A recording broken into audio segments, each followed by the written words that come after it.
2500 Suburban. I was watching a video from the Duraburb guys, and they were talking about 3500 Suburbans. They had the last one, and they converted it to a Duramax Isuzu diesel. Interesting. Well, I don't know if I told you guys, but I had an addition to the family. No kids, but this is the best I can do for now anyways. Chevrolet! Yeah, the ex and I kind of sort of half settled up things. You know how that works. 2 for me, 1 for you, 3 for me, none for you. So anyways, look what I've got. I've got the Suburban back, sort of. 307,000 miles, 500,000 kilometers. Battery's not dead. That's an improvement. I came in here to fire it up last week and the batteries were dead and they're a year old.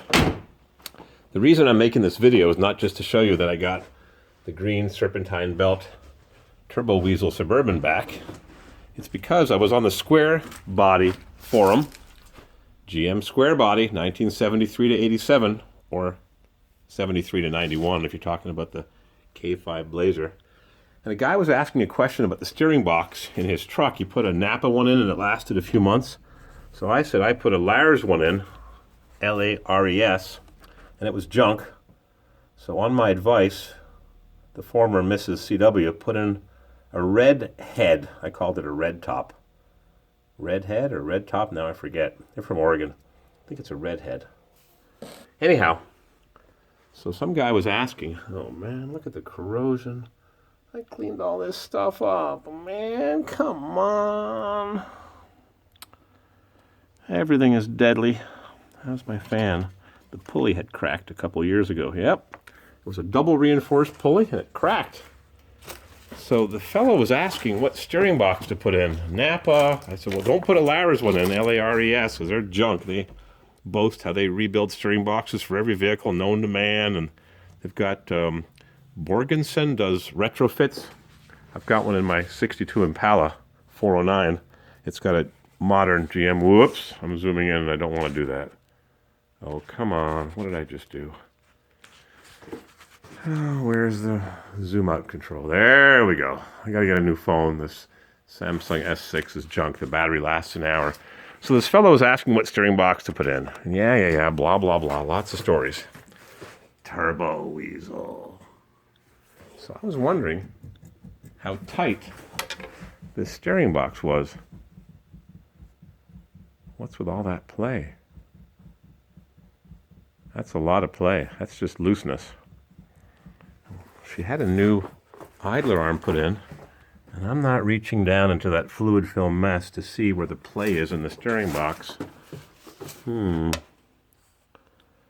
you can do is you grab the shaft somewhere. You can get your arm down there with my intercooler tubing, and you jiggle it, and the Pitman shaft is supposed to rotate in the steering box, but if it's got play, it goes side to side. And you'd think that a very expensive redhead steering box wouldn't have any play whatsoever. So, wow. Anyways, let's crank this baby up, huh? Get the glow plugs lit up. And I've got to get some documentation for this vehicle. You know, the old Mrs. CW, always pulling my chain. But we'll crank it up anyways. Crank that bit up!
boost gauge, pyrometer, exhaust temperature, and trans temperature. That one never worked. Yep, she's a runner.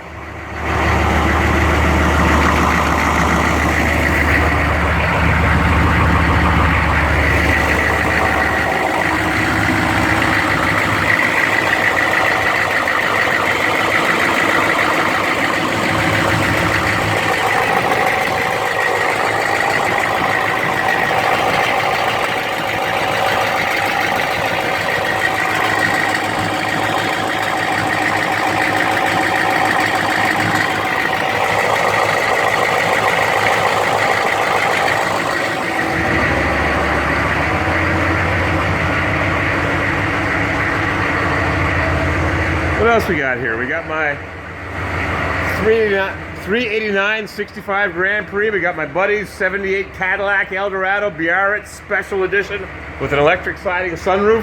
And in case you guys were wondering, I still have the V12 BMW.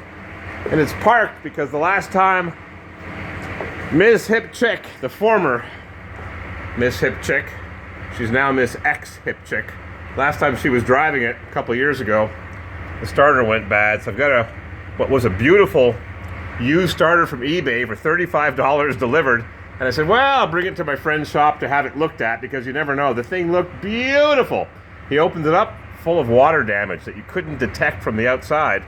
So he rebuilt it, but to install it, I read when he had it done, when it needed to be done a couple years ago, to install it, you have to remove the solenoid and reinstall it on the vehicle. Otherwise, you have to drop the exhaust. So I don't know where the starter is on this 12-cylinder BMW, but I guess it'll wait for spring because we're getting a snowstorm. And to get back to the topic at hand, V12 BMW with mold growing on the seat belts, and mouse traps are out of business, and a leaky windshield. I think this trim was coming off, so I put some tape on it. What else we got doing here? Mouse and mold traps. Got a couple customers. They're always hanging around. So I was working on the K5 Blazer last night, putting in my Spartan lunchbox locker, and bad news, you can't put it in because there's no provision for the C-locks. And I don't understand where the C-locks go, but there's no provision. This thing went through 9 winters. And we got a little bit of rust here and there, just a wee bit. So we'll have to take care of it in the spring.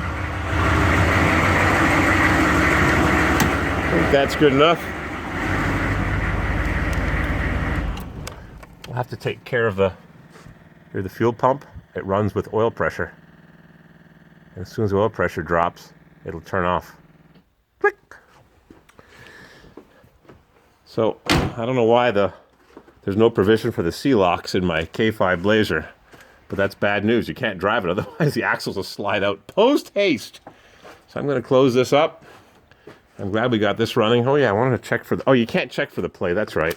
So I've got a red top steering box in my K5 Blazer. This video is kind of sorted for the Square Body Forum. And has it got less play or less effort? Let's go back and check. I forgot. I get carried away. Blah, blah, blah. I like to talk.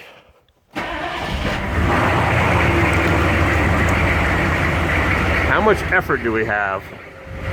Well, I'd rather have Cadillac one touch effort. 1970s and 80s Cadillac. For one finger was all you needed. Just like that. Beautiful. All right, enough fun and games. All this Suburban would need is a sunroof. Needs a headliner. Here's the fuel pump. Yep. Runs off the oil pressure. You lose oil pressure, the fuel pump turns off, so in case you're flipped upside down or the engine stalls, you don't dump fuel, gas or diesel, into the engine or into anywhere. That's it. It runs real good. I bought this truck in 2010 with 234,000 miles. So it's gone 68,000 miles with frequent synthetic oil changes. And of course, Mrs. CW brought it to a shop when we were going through our situation. And they put in Crappy oil. Oh, you don't need synthetic in an old engine and a $2 oil filter. Yeah, I'm going to have her run AMSOIL in the new